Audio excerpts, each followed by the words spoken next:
kami sa Gaisano Grande. Ngayon, actually, kasama ko yung mama ko at kami lang dalawa. Ito siya.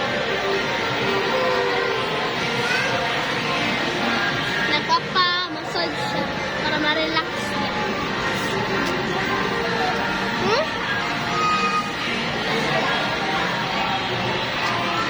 Ganyan kaganda ang nanay ko.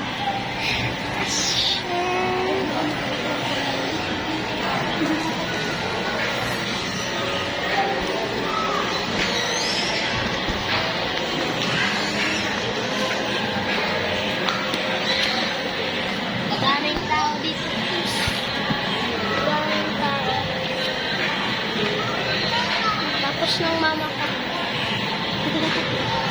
Ilan ako? Wala nang baris na. So ngayon, ako sa antayin nyo lang yung antayin nyo lang yung next kong vlog. Bye bye. So yun lang.